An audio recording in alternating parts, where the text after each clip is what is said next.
இதோ ராகுல் காந்தி அவர் என்ன பண்ணாரு? ஏதோ ஒரு நிகழ்ச்சியில பாரத பிரதமர் அவர்களையும், இத்தாலி பிரதமர் மெலோனி இருக்காங்களே அவங்களையும் கம்பேர் பண்ணி ரொம்ப கொச்சையா நடந்துகிட்டு இருக்காரு. உண்மையாலேயே என்னால யோசிச்சு கூட பார்க்க முடியல. எப்படி இவரு இப்படி பேசினாரு? ஏன்னா இவரு எல்ஓபியா இருக்காரு. பார்லிமென்ட்ல இவர் எதிர்க்கட்சி தலைவரா உட்கார்ந்துட்டு இருக்காரு. இவரு பாரத பிரதமரையும், இத்தாலி நாட்டினுடைய பிரதமரையும் லிங்க் பண்ணி அவ்ளோ கொச்சையா பேசுறாரு. எப்படி இலங்கை பிரதமரையும், இந்திய பிரதமரையும் ஒரு முறை லிங்க் பண்ணி கருணாநிதி அண்ணா அண்ணா தான் பேசியிருக்காருன்னு நினைக்கிறேன். அண்ணா பேசினாரோ அதே மாரி ராகுல் காந்தி இங்க பேசிட்டு இருக்காரு. அவ்ளோ மோசமா பேசிட்டு இருக்காரு. कि foreign policy is this.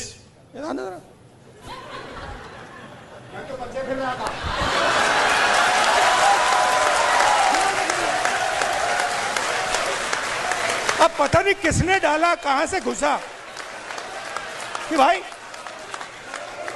Foreign policy का मतलब imagine the ignorance foreign policy. एक चीज पूछ सकता हूं? हाँ, मेलनी समझ के तो नहीं पकड़ा था? I have not reached there yet. But யோசிச்சு பாருங்க. இப்ப அவர் பண்ண மாதிரி பாஜகவில் இருக்கக்கூடியவர்கள் காங்கிரஸ் தலைவர்களை பண்ணியிருந்தாங்கன்னா, காங்கிரஸ் தலைவர்கள் குறித்து பேசியிருந்தாங்கன்னா, இவங்கெல்லாம் சும்மா இருந்திருப்பாங்களா? யோசிச்சு பாருங்க, சும்மா இருந்திருப்பாங்களா? ராகுல் காந்தி இந்த மனுஷன் போதும். பாஜக தொடர்ந்து வின் பண்றதுக்கு இந்த மனுஷனே போதும். இந்த மனுஷனுடைய வாயே போதும். வாயை வச்சுக்கிட்டு சும்மாவே இருக்கிறது கிடையாது. தேவையில்லாததெல்லாம் பேச வேண்டியது. நீங்க கான்ஃபரன்ஸ் எதுக்கு அங்க போட்டிருக்கீங்க? ஆனா நீங்க என்ன வேலையை அங்க பண்ணிட்டு இருக்கீங்க? இந்த நாட்டின் பிரதமரை இந்த மனுஷன் எவ்வளவு கொச்சையா அருவருப்பா பேசுறாரு பாத்தீங்களா? எவ்வளவு மோசமா பேசுறாரு பாருங்க. எப்படி நடந்துக்கிறாருன்றத பாருங்க. இவங்கள மாதிரியான நபர்கள் தான், இவருக்கு சப்போர்ட் பண்ணக்கூடிய நபர்கள் தான் நாம சுதந்திர தேசத்துல இருக்கோமான்னு கேக்குறாங்க. காங்கிரஸ் உடைய ஆட்சி காலகட்டங்களில் பல புத்தகங்கள் தடை செய்யப்பட்டிருக்கு. கோட்சே அவருடைய வாக்குமூலம் வெளியில வரவே இல்லை. நான் ஏன் காந்தியை சுட்டேன்னு அவர் சொன்னார் இல்லையா, அது நமக்கு தெரியவே இல்லை. இவங்க சுதந்திரத்தை குறித்து பேசுறாங்க. நாம சுதந்திர தேசத்துல தான் இருக்கோமான்னு பேசிட்டு இருக்காங்க. பாரத பிரதமர் இவ்வளவு கொச்சையா பேசிட்டு நீங்க இன்னமும் இருக்கீங்க இல்லையா? அப்ப நீங்களே யோசிச்சுக்கோங்க, நீங்க சுதந்திர தேசத்துல இருக்கீங்களா, இல்லனா இஸ்லாமிய நாடுகள்ல கம்யூனிஸ்ட் நாடுகள் மாதிரி அங்க சர்வாதிகாரம் நடந்துட்டு இருக்கு, அது மாதிரியான நாடுகளை நீங்க இருக்கீங்களான்றத நீங்களே யோசிச்சு பார்த்துக்கோங்க. அதெல்லாம் கூட விட்டுருங்க. காங்கிரஸ் உடைய ஆட்சி காலகட்டங்களில் இப்படிலாம் யாராச்சும் பேச முடியுமா? இந்திரா காந்தியையோ, சோனியா காந்தியையோ, இல்ல மற்ற காங்கிரஸ் தலைவர்களையோ இப்படிலாம் இவங்களால பேச முடியுமா? மற்றவங்களால பேசி இருக்க முடியுமா? அப்படி பேசியிருந்தாங்கன்னா அவங்களே இவங்க எல்லாருமே சும்மா விட்டுருப்பாங்களா? உண்மை அப்படின்றது கசக்கத்தான் செய்யும். நமக்கு பல உண்மைகள் தெரியவே தெரியாது. இந்த நாடுடைய வரலாறு, குறிப்பா சுதந்திர போராட்ட காலகட்டங்களில் இந்த நாட்டில் நடந்த விஷயங்கள் குறித்தான புரிதல், அந்த நாலேஜ் நமக்கு கிடையவே கிடையாது. அதுக்கான காரணம் மார்க்சிச சித்தாந்தவாதிகள் தான், மார்க்சிஸ்ட் ஹிஸ்டோரியன்ஸ் தான். அவங்க தான் நம்முடைய பாட புத்தகங்களை டிசைன் பண்ணது. அவங்க நினைச்சது மட்டும்தான் நாம படிச்சிருக்கோம். அவங்க என்ன விஷயத்தை நம்ம மண்டைக்குள்ள திணிக்க பார்த்தாங்களோ அது மட்டும்தான் திணிச்சிருக்காங்க. ஸோ நமக்கு பெருசா அந்த காலகட்டங்களில் நடந்த விஷயங்கள் எதுவுமே தெரியாது. ஃப்ரீடம் ஃபைட்டர்ஸ் பற்றிலாம் நமக்கு தெரியவே தெரியாது. யார் என்ன பண்ணா அப்படின்றதெல்லாம் எல்லாத்தையுமே இவங்க மூடி மறைச்சிருக்காங்க. இந்தியன் யூனியன் முஸ்லீம் லீக்னு ஒரு கட்சி இருந்தது. அவங்க என்ன பண்ணாங்க யாருக்காச்சும் தெரியுமா? பாகிஸ்தான் என்ற ஒரு நாடு உருவாகணும், இஸ்லாமியர்களுக்கான ஒரு நாடு உருவாகணும்னு சொல்லி ஆதரவு கொடுத்தது இந்தியன் யூனியன் முஸ்லீம் லீக். அவங்க அப்போ எந்த ஒரு மைண்ட் செட்டில் இருந்தாங்களோ அதே மைண்ட் செட்டில் தான் இப்போ வரைக்கும் இருக்காங்க. ஸ்டில் இப்போ வரைக்கும் அப்படியே தான் இருக்காங்க. அந்த மனப்பான்மையோட தான் இருக்காங்க. அந்த இந்தியன் யூனியன் முஸ்லீம் லீக் மட்டும் கிடையாது, லெஃப்டிஸ்ட்டு, காங்கிரஸ், இவங்க யாருமே இன்னும் மாறவே இல்லை. அந்த காலகட்டங்களில் எப்படி அவங்க இருந்தாங்களோ அதே மாதிரி தான் இப்போ வரைக்கும் இருக்காங்க. இந்த நாட்டின் வளர்ச்சி அவங்களுடைய கண்ணை குத்துது.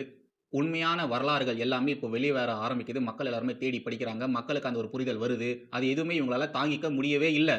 முக்கியமா சுதந்திர போராட்ட வீரர்கள், உண்மையான சுதந்திர போராட்ட வீரர்கள் குறித்தான புரிதல் இப்பதான் மக்களுக்கே வர ஆரம்பிச்சிருக்கு. காந்தி என்ன செஞ்சாரு, நேரு என்ன செஞ்சாரு அப்படின்ற உண்மையான விஷயங்களை மக்கள் இப்ப புரிஞ்சுக்க ஆரம்பிச்சிட்டாங்க. தேடி படிக்கிறாங்க. எல்லாருமே கேள்விகள் கேட்கறாங்க. இதெல்லாம் இவங்களால தாங்கிக்க முடியல, சகிச்சுக்க முடியல.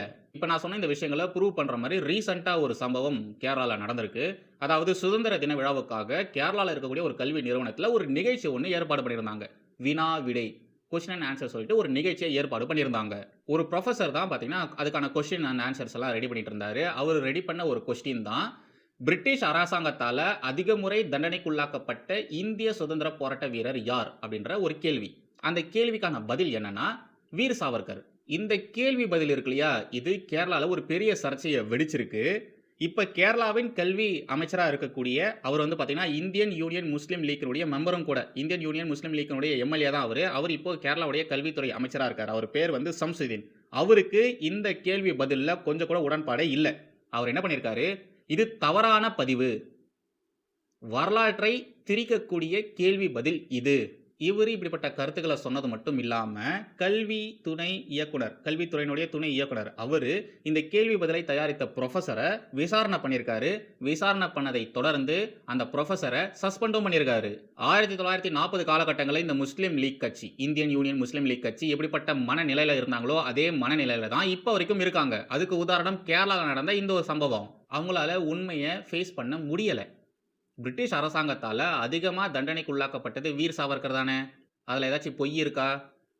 கிடையாது. அவர் தான் பாதிக்கப்பட்டிருக்காரு. காலாபாணி எப்பேற்பட்ட சிறை அது. அதில் அதிகமாக கஷ்டப்பட்டது வீர் சாவர்கர் தான். இவங்க சொல்லக்கூடிய சுதந்திர போராட்ட வீரரான காந்தியும் நேருவும் அப்பேற்பட்ட சிறையில் இருந்தாங்களா? வீட்டு சிறையில் இருந்தாங்க. சாவர்கர் அப்படிப்பட்ட வீட்டு சிறையில் இருந்தாரா? காலாபாணியில் இருந்தார். 2 கையை பிடிச்சி கட்டிடுவாங்க. அவர் தொங்கிட்டு இருப்பார். காலு நிலத்துல முழுசா இருக்காது. இப்படி இருக்கும் கால், ஓகேங்களா? துதிக்கால நின்றுட்டு இருப்பாரு. இப்படிப்பட்ட கஷ்டங்களை, துயரங்களை காந்தியும் நேருவும் அனுபவிச்சிருக்காங்களா? இல்ல. சுதந்திர போராட்ட காலகட்டங்களில் பிரிட்டிஷ்காரங்களுக்கு அதிகமாக தலைவலியை கொடுத்தது சாவர்கர், வீர் சாவர்கர். அதனால தான் அவரை இந்த பிரிட்டிஷ்காரனுங்க அப்படி டார்ச்சர் பண்ணானுங்க. அவ்வளோ கொடுமைப்படுத்துறானுங்க, சிறையில் போட்டு கொடுமைப்படுத்துறானுங்க. பிரிட்டிஷ்காரங்களுக்கு ஆதரவாக சாவர்கர் இருந்திருந்தாருன்னா அவரும் வீட்டு சிறையில் தானே இருந்திருப்பாரு. சுகபோகமான சிறையில் தானே அவரும் வாழ்ந்திருப்பாரு. எழுதுறதுக்கு, புத்தகங்கள் எழுதுறதுக்கு பேப்பரும் பேனாவும் கொடுத்துருப்பாங்களே. நேருஜி புத்தகங்களை எங்க எழுதினாரு? சிறையில் இருக்கும்போது எழுதினாருன்னு சொல்லி நம்ம படிச்சிருக்கோம். எந்த சிறையில் இருந்தாரு? காலாபாணியில் இருந்தாரா? வீட்டு சிறையில் இருந்தாரு. வீட்டு சிறையில் இருக்கும்பொழுது தான் அவர் புத்தகங்களை எழுதினாரு. சாவர்கர் வீட்டு சிறையில் இருந்திருந்தாருன்னா அவரும் எழுதியிருப்பாரு. சாவர்கர் மன்னிப்பு கடிதம் கொடுத்துட்டாரு, பிரிட்டிஷ்காரங்களுடைய ஷூவை நக்குனாரு அப்படின்ற மாதிரிலாம் இவனுங்க பேசுவானுங்க. ஒரு சில பேர்லாம் இன்னமும் பேசிட்டு தான் இருக்கானுங்க. ஏன்டா டேய், பிரிட்டிஷ்காரங்களுக்கு ஆதரவாக சாவர்கர் இருந்திருந்தாருன்னா அவர் இப்படிலாம் கஷ்டப்பட்டிருப்பாராடா? தெரியாம கேட்குறேன். இவ்வளோ சித்திரவதைகளை அவர் அனுபவிச்சிருப்பாராடா? என்னடா நீங்க பேசுறது ஏதாச்சும் லாஜிக் இருக்காடா? வீர் சாவர்கர் சுதந்திர போராட்ட வீரர். பிரிட்டிஷ் அரசாங்கத்தால் அதிக முறை தண்டனைக்குள்ளாக்கப்பட்டது வீர் சாவர்கர் தான் அப்படின்ற இந்த ஒரு உண்மையை அந்த முஸ்லீம் லீக் எம்எல்ஏவால் தாங்கிக்க முடியலை. அது தப்புன்னு சொல்றாரு, வரலாறு திரிபுன்னு சொல்றாரு. சாவர்கர் சுதந்திர போராட்ட வீரர்னு சொன்னதுக்கு அந்த ப்ரொஃபசர் மீது இவங்க நடவடிக்கை எடுக்கிறாங்க, ஒழுங்கு நடவடிக்கை எடுக்கிறாங்க. எனக்கு புரியல. அந்த ப்ரொஃபசர் என்ன பண்ணியிருக்காரு? கேரளா ஹைகோர்ட்டுக்கு போயிருக்காரு. இந்த பாருங்க, நான் இது மாதிரியான விஷயங்கள்லாம் பண்ணேன், இது தப்புன்னு சொல்லியிருக்காங்க. நான் பண்ணது எந்த விதத்துலையுமே தப்பே கிடையாது. நான் எந்த ஒரு பொய்யும் சொல்லலை, எந்த ஒரு அவதூறும் பரப்பல, வரலாற்று திருப்புகள் நான் எதுவுமே செய்யவே இல்லை. பட் இவங்க பொலிட்டிக்கல் மோட்டிவ்ல என் மீது இப்பேற்பட்ட ஒரு நடவடிக்கை எடுத்திருக்காங்க. அந்த சஸ்பெண்டை நீங்க ரத்து பண்ணணும்னு சொல்லி ஹைகோர்ட்ல ஒரு வழக்கு ஒன்று போட்டிருந்தார், ஒரு மனு ஒன்று போட்டிருந்தார். அதை விசாரித்த நீதிபதி, எப்பா ஏய், ஒழுங்கு நடவடிக்கை எடுக்கிறீங்கன்னா எடுங்க, அதில் தப்பே கிடையாது. ஆனால் இவர் செஞ்ச இந்த காரியத்துக்கும் நீங்கள் எடுக்கக்கூடிய ஒழுங்கு நடவடிக்கைக்கும் என்ன சம்மந்தம் இருக்கு? அவர் செய்த காரியமானது தவறே கிடையாதே. ஒழுங்கு நடவடிக்கை எடுக்கிற அளவுக்கு அவர் என்ன செஞ்சிட்டாருன்னு சொல்லி ஹைகோர்ட்டு இப்படிப்பட்ட காரியங்கள் செய்த நபர்களுக்கு ஓங்கி ஓங்கி கொட்டு வச்சிருக்கு, மண்டையிலேயே கொட்டு வச்சிருக்கு. 1910 இருந்து 1937 வரைக்கும் வீர் சாவர்கர் கடுமையான சிறை தண்டனையை அனுபவிச்சாரு, கஷ்டப்பட்டாரு. சுதந்திர போராட்டத்துக்காக அவர் பாடுபட்டார் என்ற ஒரே காரணத்துக்காக இத்தனை வருஷங்கள் அவர் சிறை தண்டனையை அனுபவிச்சார். அதை யாராலையும் மறுக்கவே முடியாது. காலாபாணியில் அவர் இருந்தார், அங்க அவர் துன்பப்பட்டார். இதை யாராலுமே மறுக்கவே முடியாது. அப்படி இருக்கும் பொழுது இதை சொன்னதுக்கு அந்த ப்ரொஃபசர் மீது இவங்க நடவடிக்கை எடுக்கிறாங்க. அந்த இஸ்லாமியர் நடவடிக்கை எடுக்கிறாரு. சாவர்கருக்கு 2 ஆயுள் தண்டனை கொடுக்கப்பட்டது. சாவர்கர் நாடு கடத்தப்பட்டார். அதனால தான் அவரை அந்தமான் சிறையில் போட்டாங்க. இந்த நாட்டுக்குள்ள அவர் வரக்கூடாதுன்றதுக்காக தான் அவரை அந்தமான் சிறையில் போட்டாங்க. இங்க இருந்தாருன்னா அவர் இங்களுடைய மக்களுக்கு அந்த ஒரு சுதந்திர உணர்வை அதிகப்படுத்துவார்ன்றதுனால தான் பயந்து இந்த பிரிட்டிஷ்காரனுங்க அவர் மீது இப்பேற்பட்ட நடவடிக்கைகளை எடுத்தாங்க. இதை மறுக்க முடியுமா? இதை வரலாற்று திரிபுன்னு அவர் சொல்றாரு. இஸ்லாமிய கல்வித்துறை அமைச்சர், இந்தியன் யூனியன் முஸ்லீம் லீக்கோட எம்எல்ஏ சம்சுதீன் அப்படி சொல்றாரு. இப்போ நம்ம பார்த்த இந்த நிகழ்வுகள் இருக்கு இல்லையா, இது போன்ற நிகழ்வுகள் நம்முடைய பாரத தேசத்துல அப்பப்போ நடந்துகிட்டே தான் இருக்கும்.